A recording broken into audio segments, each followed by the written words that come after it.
to another episode of Paranormal, the New Normal. I am your host, as always, Jeremy, here trying to make the world seem a little more normal. And tonight, will we accomplish that? Possibly. It's very possible.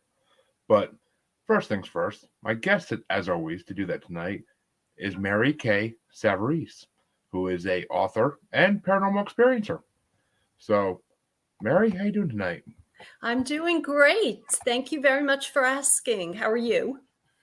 Can't complain. Good. It's been a decent day. And the first question, as all my listeners know, I ask everybody on this show is, what made you get into the paranormal/spiritual world? The experience.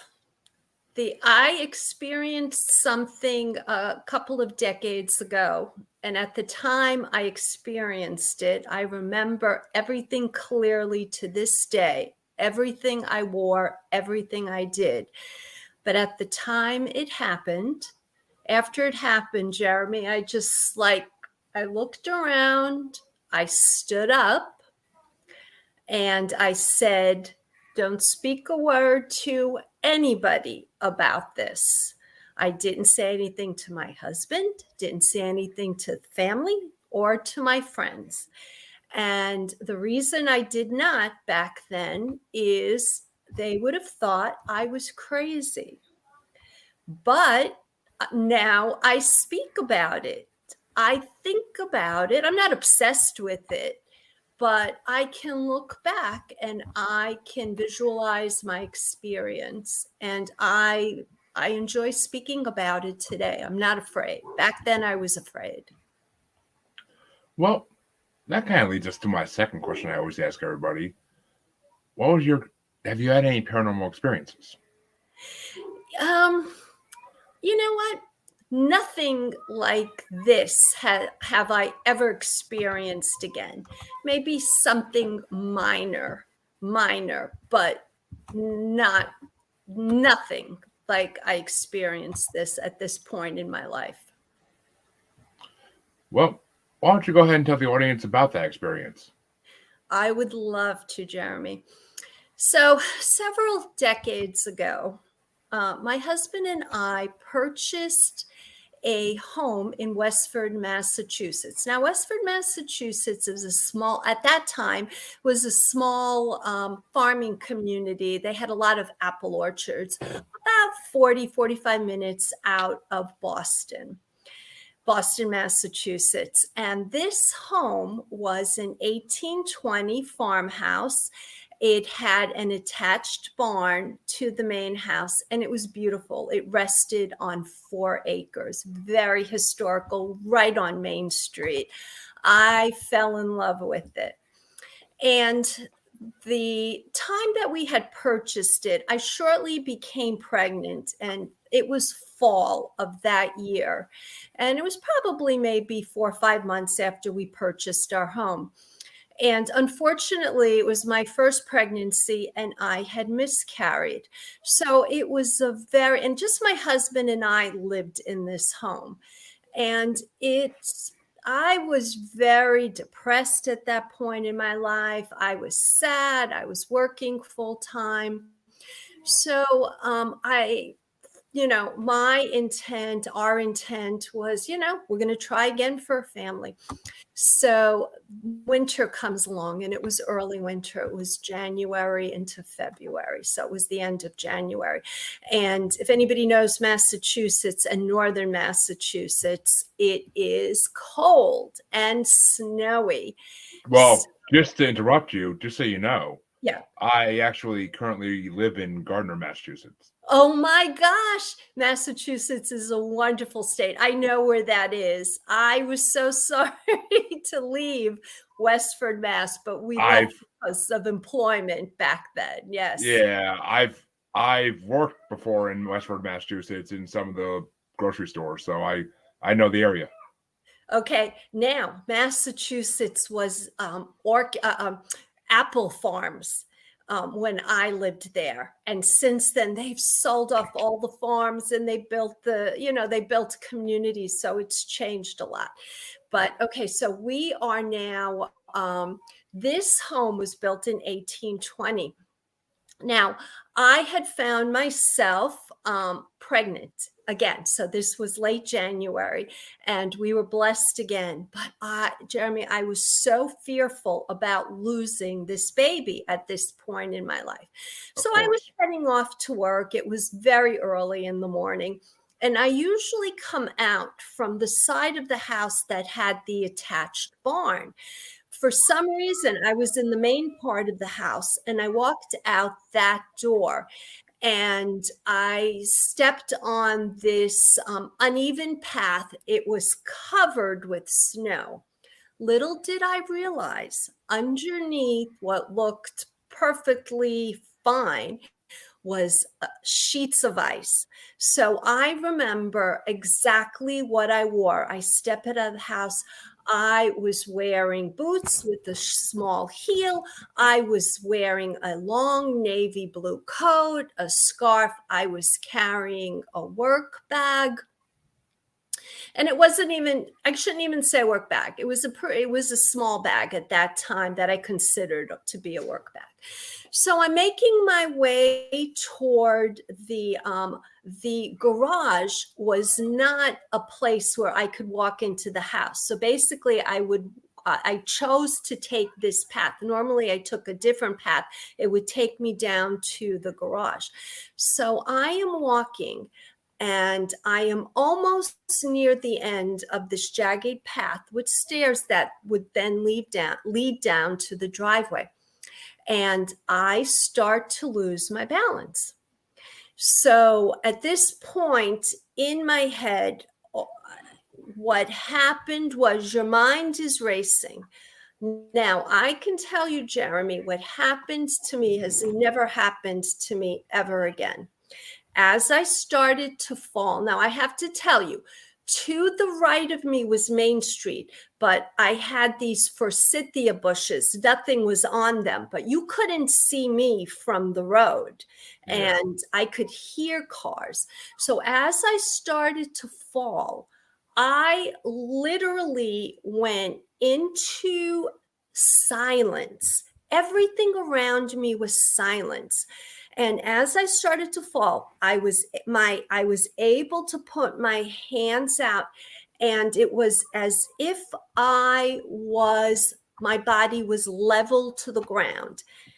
And I was able to have enough time to place my hands on the ground to balance myself and then to stand up. And once I stood up, I heard all the natural noise that was around me.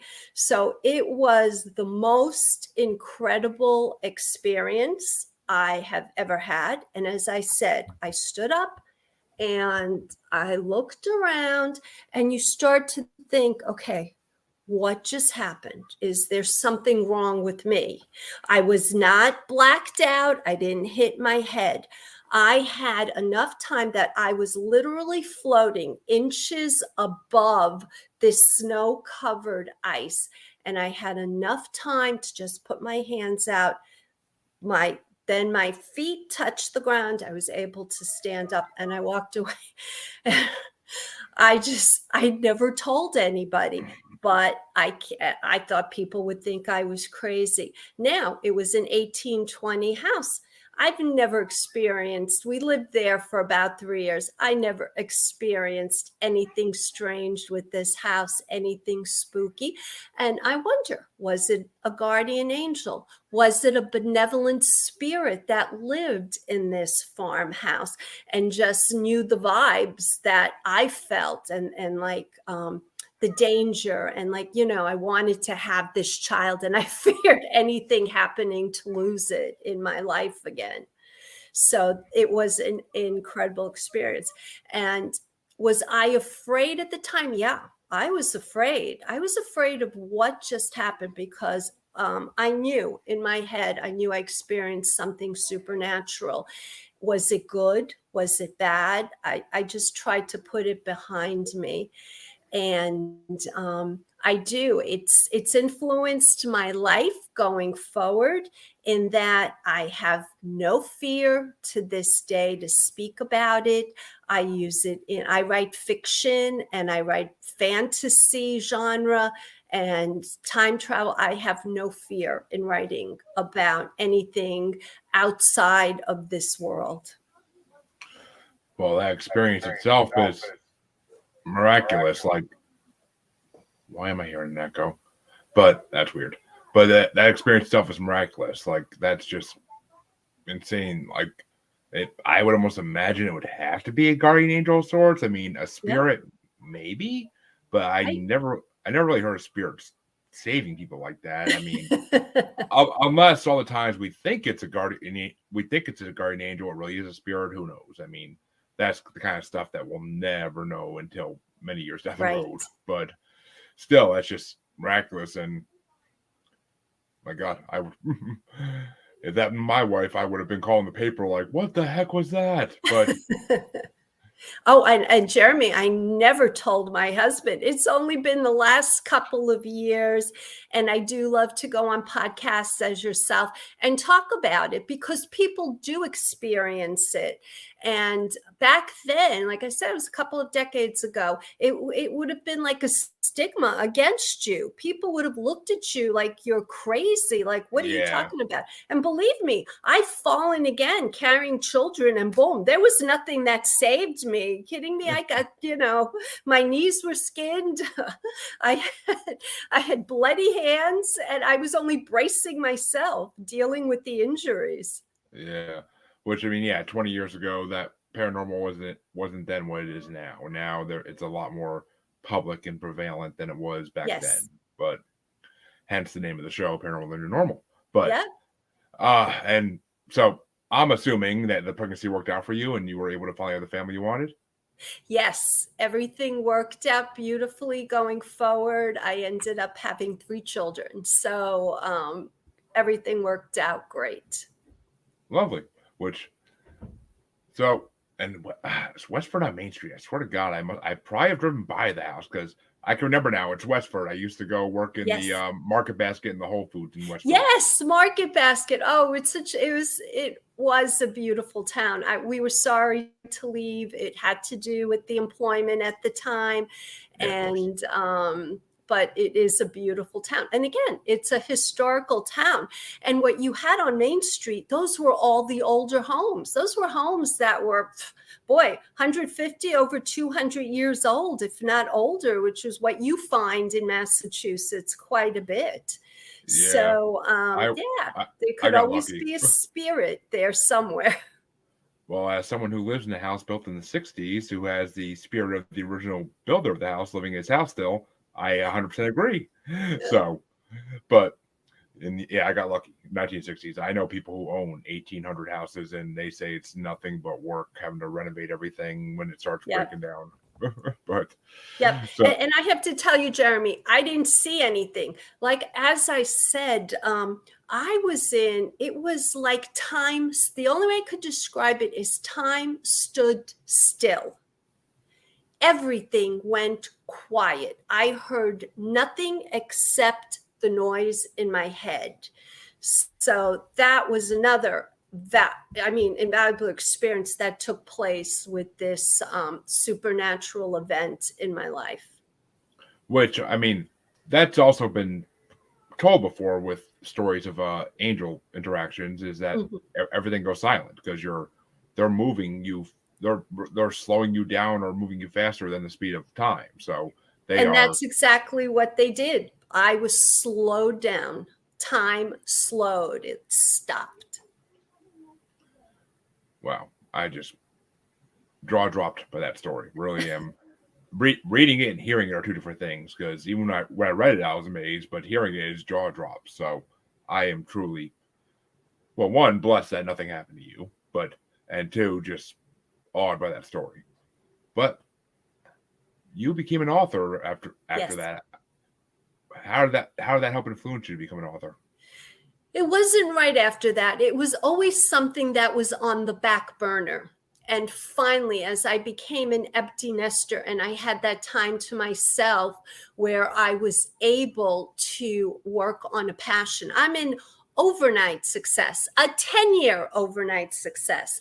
Yeah. My goal was to be traditionally published. So 10 years ago, a little bit over that now, we didn't have the self-publishing that is available to authors today. It was kind of taboo back then.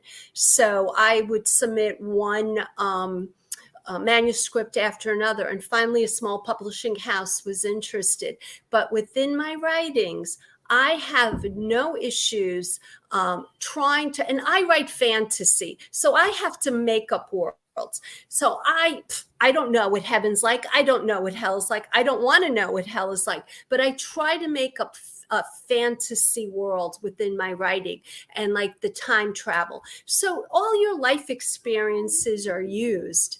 And as I said, going forward, it gives me a warm feeling to think about that day. And I don't fear writing about something like that.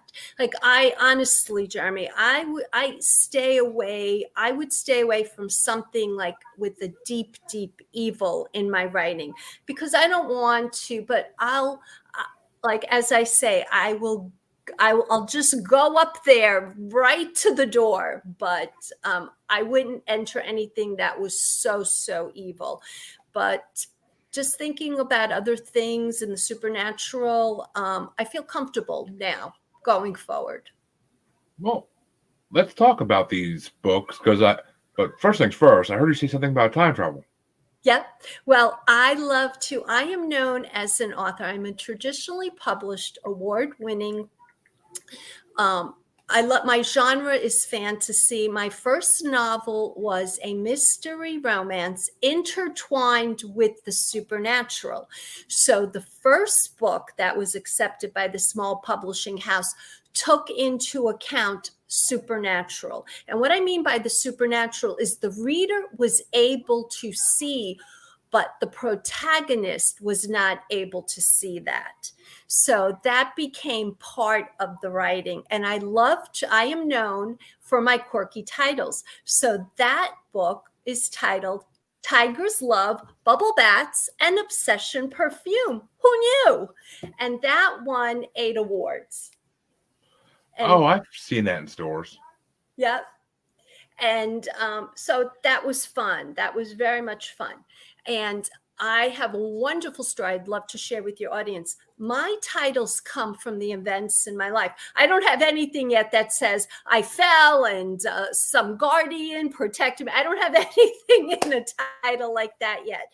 But the Tigers Love Bubble Bats and Obsession Perfume, who knew? It's fiction, but it's true. Several years ago, I visited a wildlife reserve in St. Augustine, Florida. And the end of the tour, I was looking at this 15-foot wide vat, 5 feet high, overflowing with bubbles. And I stood in front of this very thin cage. And on a ladder was the wildlife handler. And I said, okay, what's going on?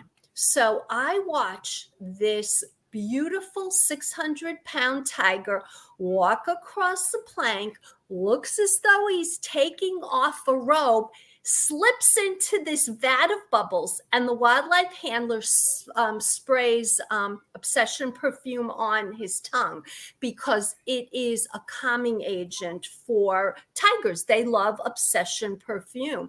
And I said to myself, that is the story. That is the title of my next novel. And I wrote a mystery romance intertwined with the supernatural with that title. Love it, one, because orange and black have been my favorite colors since I was a kid because of tigers.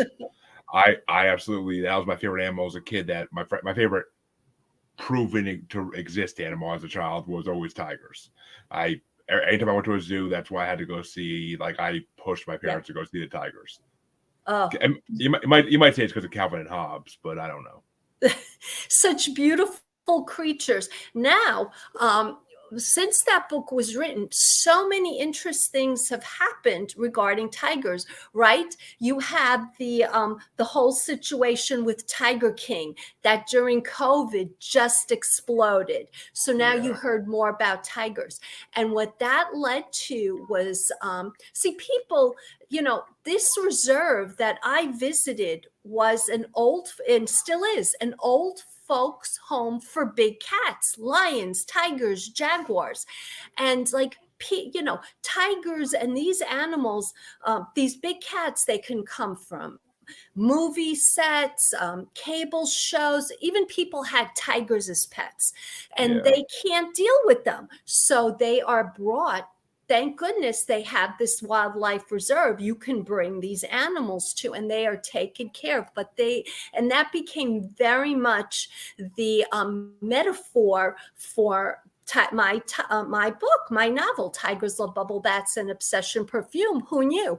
Because these big cats are tossed aside like an old shoe, and so was my protagonist, Angie Pantera. She was tossed aside like an old shoe after 20 years of marriage, and so that's why I stuck with the title. But as I was saying, what then went on was, activists went to Congress and they passed a law that said you can't have a tiger as a pet anymore. So a lot of good things did happen. So it was just so interesting. People always love the title of the book. They find it very fascinating, and tigers are fascinating. And it's true. They love bubble baths. They can be in bubble baths for, hours and hours on end. And the Obsession Perfume, wildlife handlers in the wild, they'll spray it on rocks and the tigers will come to it and it relaxes them. Interesting. I wonder if it would work on my dogs, but You can try. I'll try. I mean, if you give them if you blow smoke in their face from a certain other plant, it kind of does calm them down a little bit. So, but interesting. And so, what kind of mystery book is this? What is it? Is it like a supernatural mystery or? Yes. If your audience loves one murder after another, you will find this here in the Tigers Love Bubble Baths. And as I said, the reader will see, experiences the supernatural. My protagonist does not, because it happens in the supernatural. So yeah, you have to create a whole world around the mystery that is taking place and the murders. Interesting. And was this big cat facility in Massachusetts, just out of curiosity, or was it somewhere else? Oh, You said St. Augustine, Florida. Yes, it was. It's a wildlife reserve in St. Augustine, Florida, that I had visited several years ago.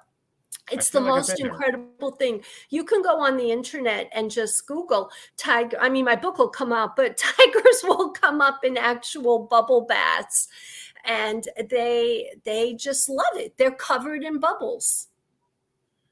Yeah, which is, I think I've seen. I think I've seen TikTok videos of that before. And I have to tell you something so cute. So this past Christmas, the Milwaukee County Zoo had a wish list for their tigers, Cash and Tula, and the tigers wanted bubble bath and Obsession Perfume. So I obliged them. I mailed it to them. And I got back beautiful notes from the zoo that they absolutely loved their bubble baths and Obsession Perfume. But that just warmed my heart, Jeremy, that, the tigers act like just what's so amazing is you take this jungle creature that acts so human in a bubble bath. It's amazing to see. It sounds amazing. And as a big cat lover, I would definitely have to check that out next time I'm down south. I've been to St. Augustine. I feel like I did go to some kind of small zoo there, but but it is St. Augustine Wildlife Reserve. I think I did go there when I was a kid, if I'm not mistaken, or a teenager, but maybe it's highly possible. I just don't remember fully. And now it houses the big cats. It has the old lions, tigers, jaguars, cougars, any big cat they will house. And it's funny with the lions, they will throw them frozen turkeys like a lollipop. And that's another incredible thing to watch, is a lion sucking on a frozen turkey. That would be cute to see. Yeah. And then, Jeremy, I went on to, I had an idea for a trilogy. And the trilogy was a different genre. I went from the murder mystery because I love the genre of fantasy adventure, because to me, fantasy, I mean, life is too real. So I love to write in the genre of fantasy. And there I had to develop. So the first book of the trilogy, again, as I told you, I work with quirky titles. It's titled The Girl in the Toile Wallpaper. As you can see behind me, The Girl in the Toile Wallpaper. Now, people know toile. It's an everyday item. It's fabric, it's wall covering, but it tells a story. It's very dynamic. It's usually two tones, two very bright colors. And if you can see behind me, and I'll also hold up something, it can be anything, contemporary, old-fashioned. It tells a story of, and I love toile wallpaper. So I had this in my home. And I saw betrayal, I saw love, I saw time travel, I saw adventure, and I wrote around that. So, and as Rob said, life is way too real. Well yes. said, Mary. And hello, Allison. Thank you for watching. Hello. And it's actually funny that you said that everybody knows what toile is. I never heard the word till today. So, right. But right. I'm not You know exactly what it is, but you don't hear it as toile. And sometimes when I'm interviewed on a podcast, the interviewer will be cute and funny. They'll say, the girl in the toilet wallpaper. So I honestly thought that's what it said. But when I read it, I honestly thought that's what it said. But so that Jeremy is the first book in the trilogy. The second book is still being edited, and it will be published. I'm with a new publishing house. It'll be published. Excuse me. Let me just get a drink of water. Of course. Sorry about that. That'll be published in early spring. And the second book in the trilogy is going to be, it pulls out a theme from the first book. The third book in the trilogy will bring you back to some of the major characters. And I've had to create a supernatural world around the second. It's one of the hardest things I've ever done. Interesting. And yes, I agree. I'm a lover of fantasy adventure too, as a huge Star Wars and Marvel fan, obviously. Yes. Because I mean, escaping reality is just one of the best things about movies. And as much as I love a good based on real life movie like Ali or King Richard, or just to name a couple Will Smith ones I saw lately, but besides movies like that, which I like, but they don't let you escape from reality. You're still hearing about reality's messy problems instead of going off in a world where none of it can ever come true. And that's the great part, because it's just, or even if elements of it could come true, like it's still the fact that most of it is just pure fiction, and it's just it's escapism. That's what it is. It's love. Yes. Yep. And we need to escape from real life. So that's what I love to do, is to give people adventures. And my books are easy reads. I am fiction. The Tigers book has won 8 awards. It's been a bestseller on Amazon. The Girl in the Toile Wallpaper has just recently won 3 awards, the New York City Big Book Award and Royal Dragonfly, for fantasy and young adult, but it's for young adult and older. And I'm just thrilled and I'm humbled with that. And it's just a wonderful escape. As I said, real life is too real, and we need an easy read, to just escape from what we deal with every day. Yeah, one of my first guests on the show is an author, and Brandy Alexander, and she wrote it's a supernatural religious book about a boy who can see ghosts, including his dead brother. Okay. And basically his ghost help him become a detective, and they basically end up involved in the middle of a war of demons trying to take over Earth for the devil, of course. So I mean, I actually read the whole book because I had surgery at the same time, and I had time to read actually, and I read the whole book before the interview. You could tell in the interview how excited I was about asking the questions I had to ask about it, because it was just mind blowing. Yeah. But it reminded me, it's a good like young adult type book. Yes. And it just was very enjoyable. But so I'm a big fan of those. But can you delve a little more into the girl with the toile wallpaper? Like, yes. What are they like? What basically is like? I don't want you to give too much away because people need to read it. But what is like the very loose description of like the storyline? Yes, and basically what it is loyalty to family and a betrayal. And so basically, I start you out in the contemporary, but the girl in the toile wallpaper was placed into the toile wallpaper because of her heart. She wanted to love who she wanted to love. But and I take you back to a time in Italy, and there are times that, it's true today, where arranged marriages, but the girl in the toile wallpaper wanted what her heart wants.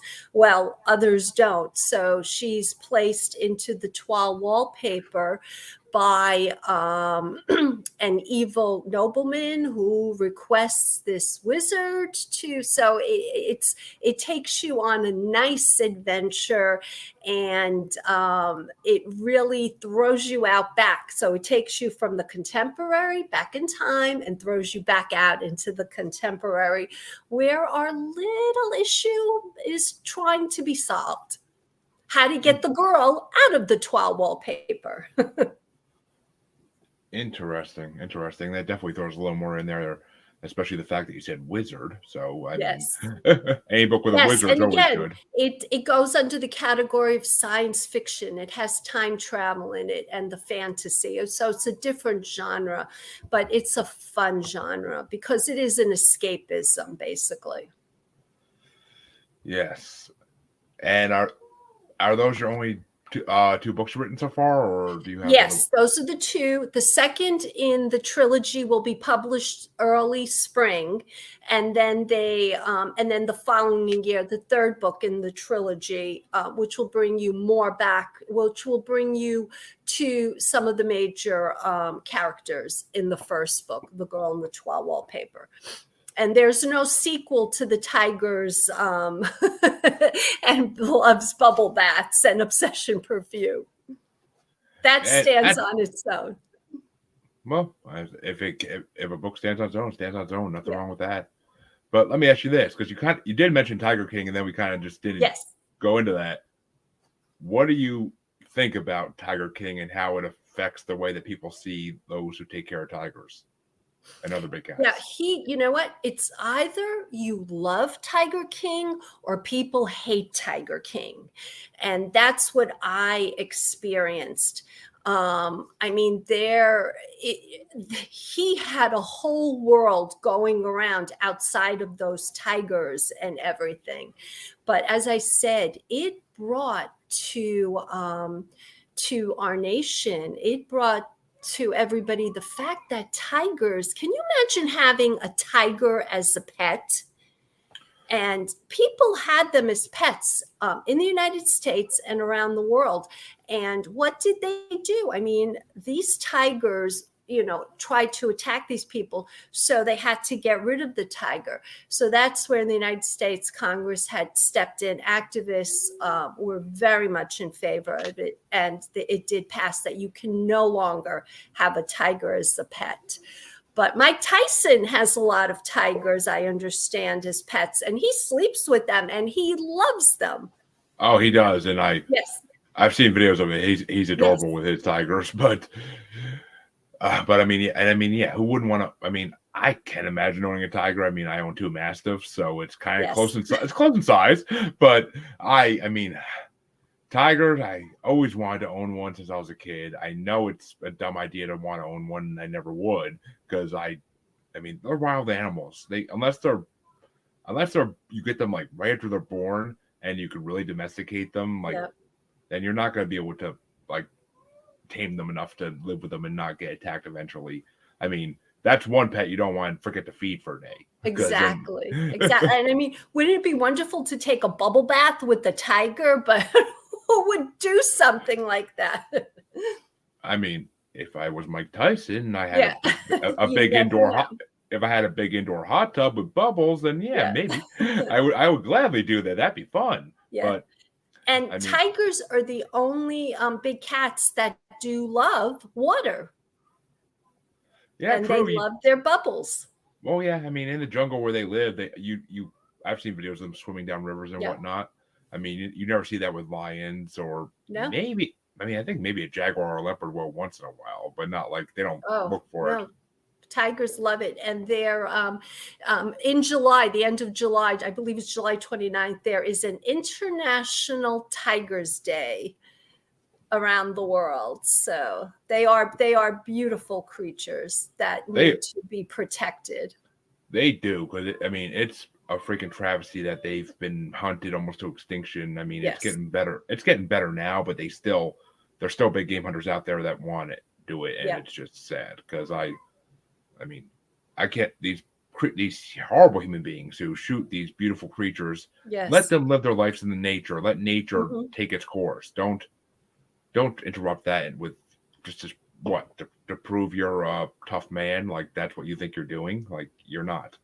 You're proving you need to get led to something to shoot it. Like that's all you're proving. I mean, it's just it's sad. I can't stand it. I mean, I'm no PETA member or animal rights activist. Like it's just it disgusts me to no end that people would do that to. I know. I mean, I love that. Very sad. I love that they made it illegal to harm animals, like when you own them as pets. I love that's a felony now. That to me is the greatest thing to ever happen because Yep. I'm so sick of hearing these stories of dogs and cats getting beaten and neglected. It's just horrible, horrible. But so any idea where you want to go after the trilogy with your books? Like any ideas for subject matter you want to Oh, hit on yes. next? I plan to stay within the fantasy adventure genre, and I have a gazillion ideas that I don't think are out there. I mean, you twist and you do everything else, but for me, it's a passion.